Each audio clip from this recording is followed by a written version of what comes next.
Okey, tadi ada satu brother tanya. Dia bajet dalam 150 sampai 170k.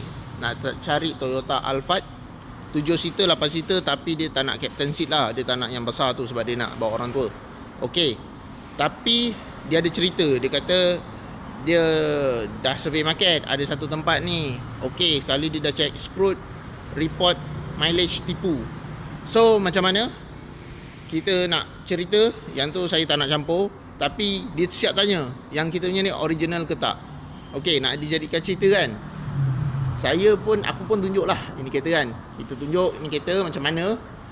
Ni Aspect tahun 2020, 7 tempat duduk. Yang ni 2 power door, ada vacuum boot saja.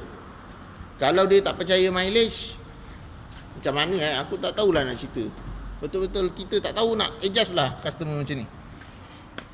Mileage dah macam ni, 91,000. Dia boleh kata original ke tak? Baik kita adjust sampai 10,000 je. Ataupun 9 tu tarik ke depan jadi 19. 1 kat belakang tarik depan jadi 19. Yang tu baru betul adjust mileage. Yang ni original lah bang. Ni original tau, original. Tak mungkin kita nak adjust daripada 120,000 kita convertkan kepada 90 lebih. Buat apa nak modal 2-3 kali? Adjuster pun ambil upah tak silap satu biji kereta ni 500 ke 800 untuk adjust mileage.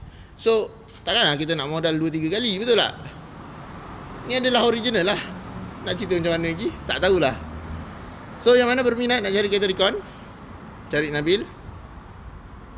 Pastikan duty anda tu dibayar penuh. Jangan dapat harga offer yang tak logik. Itu saja nasihat saya hari ini. Okay. Assalamualaikum warahmatullahi wabarakatuh dan salam sejahtera. Bye-bye.